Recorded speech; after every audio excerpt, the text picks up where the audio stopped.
I'm going to call this the Great Financial Disintegration of 2023 plus.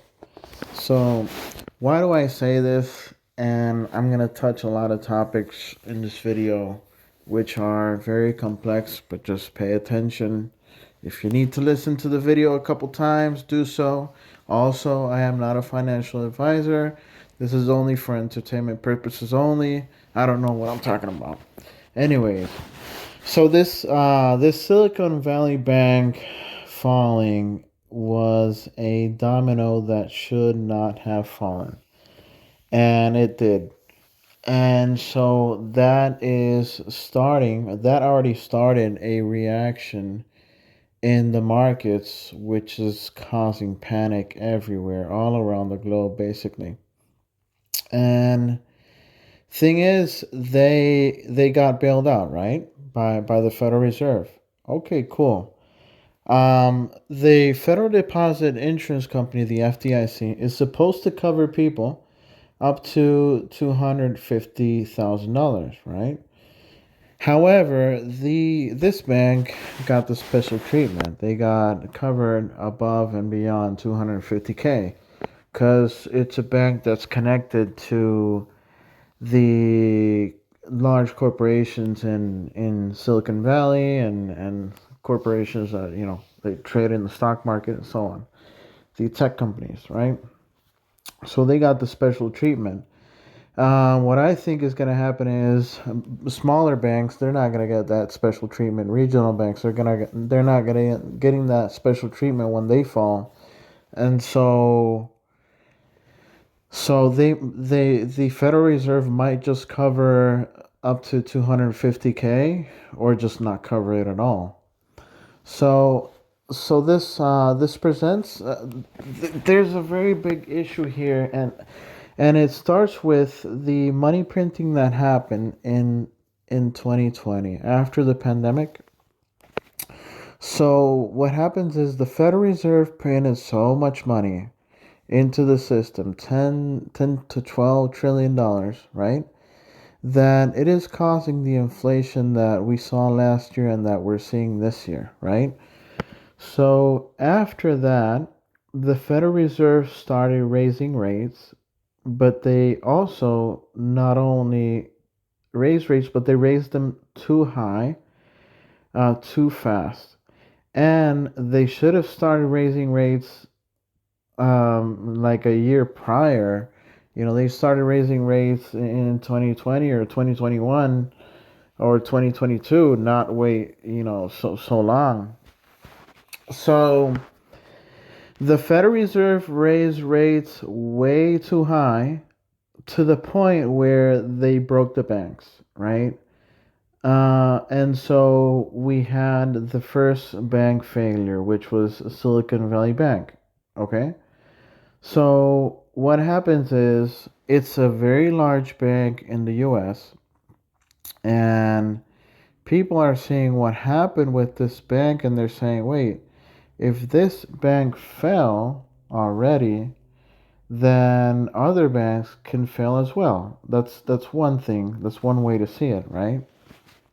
The other thing is this starts a domino effect with the bank runs because what if you have money in a small bank and your bank is not going to get the special treatment that Silicon Valley Bank got, and you have more than $250,000? Well, obviously, you're going to take your money out of the small bank and deposit it into a systemically important bank, JP Morgan, Chase, Wells Fargo, and so on, right?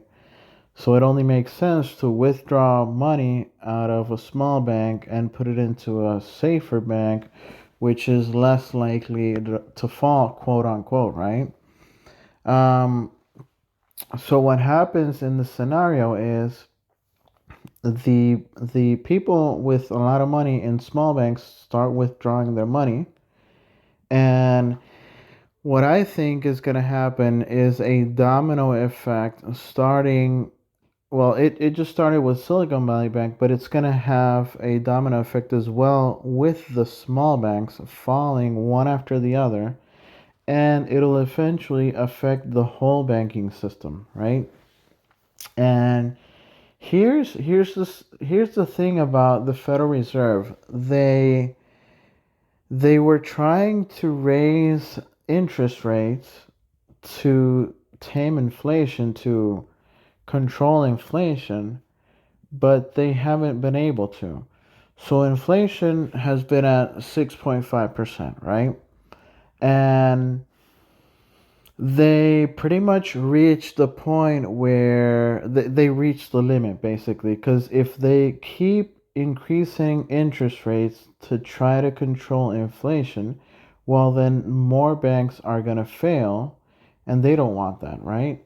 So the way I see it is 6.5% inflation rate is the new bottom, and they can't increase rates anymore. They're going to have to either pause or cut rates to to give banks a little bit of break and give the economy, the people, a little bit of break with their credit cards and mortgages and so on, and their car payments.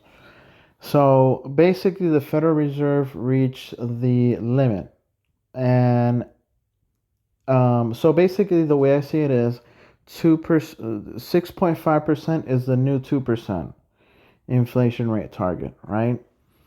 So the Federal Reserve in this situation, they either have to raise interest rates and save the dollar and let banks fall, or or they will save the banks and have inflation increase. Because if you save the banks, you're gonna obviously you're gonna increase the money supply. Because if you bail out the banks, well, then you're printing money to save the banks, and that just causes more inflation, which is what the Federal Reserve doesn't want. So the Federal Reserve is stuck between a rock and a hard place. You either save the dollar or save the banks, but you can't do both, right? So what does the Fed do? If the appropriate thing to do would be saving the dollar because it's the currency that we use, right? But if you do that by raising interest rates and tame inflation, then banks are going to fall and people are going to lose their money, right? So in that scenario, it just makes sense to withdraw your money from the bank and store it into gold and silver, or store it into Bitcoin, or store it as cash, or do something else with it, right? Buy physical stuff, buy food, water, and other things, right? So that is a scenario where banks fall and the Federal Reserve raises rates to protect the dollar. The other scenario is the Federal Reserve saves banks, right, by printing money, but 6.5%, the 6.5% inflation rate is just going to keep going higher and higher. It could go up to 7, 8, 10, 15%, 20% plus, whatever you imagine, because it's gonna be so much money that's gonna have to be printed to save banks. It's gonna be ridiculous. Here's the other flip side to it.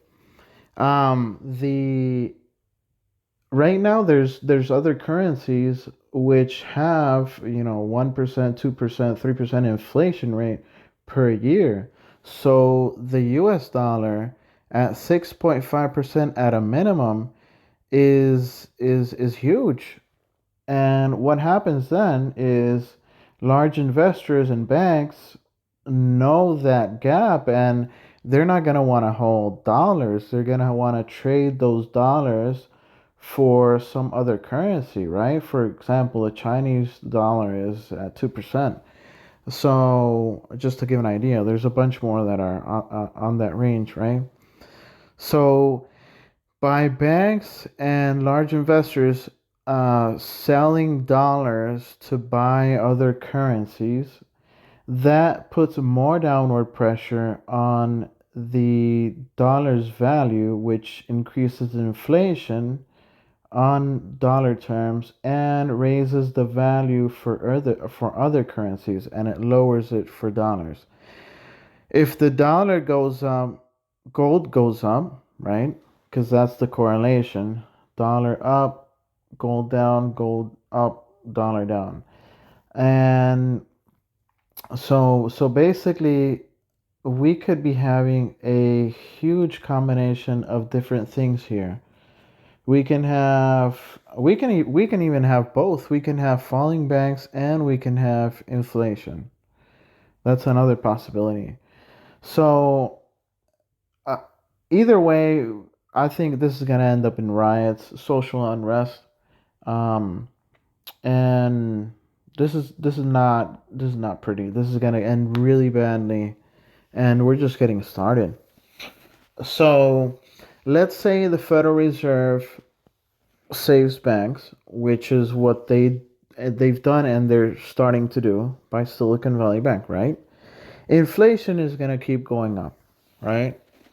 And it's going to start a domino effect where people are going to lose trust in the US dollar, countries, and so on, and banks.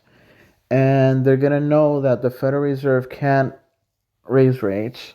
So people are going to start moving into gold and silver and Bitcoin, right? And selling dollars for other currencies. That's what I think is going to happen. And inflation is gonna go crazy. Supermarket prices are gonna go crazy. Crime is gonna go up, social unrest, and so on. And oil is gonna go back up again, gas prices, and so on. So that is the scenario that I see, because it would be way too painful to just let banks fall, right? You could have inflation at 10, 15%. 6.5% to me is basically the base permanent number from now on. And it's going to keep increasing. So what's going to happen is the dollar is going to start to lose value at a permanent rate, or at a increased permanent rate, and that will force the US as a country to switch currencies from the dollar to something else. Be it going back to gold, gold standard, or doing something new as I call it the Bitcoin standard, right? Using Bitcoin for transactions and so on. We used to have the gold standard before, but that doesn't work. Not because gold doesn't work, because gold is great, but because of people, because of governments. They always corrupt the system. So we used to be backed by gold, but what they do is they cheat. They say they have the gold in reserves when they don't, and they print more money than they should, which is what they did once. That's one of the reasons why the U.S. or the Federal Reserve removed the backing of gold from the dollar, because I believe it was, if I'm not mistaken, and I'm sorry I'm going so long on this, I believe it was after the Vietnam War. In order to fund the war, they had to remove the backing of the US dollar from gold in order to fund the war. Um, um, and they didn't have the gold to back it anyways. Um, so the dollar was removed from the gold standard on 1971 by President Nixon, right? And then after that, the Federal Reserve has been free to print all the money they've ever wanted, right? And and that has caused great inequality after that point. But anyways, going back to the central issue here, which is the current problem with the banks in Silicon Valley.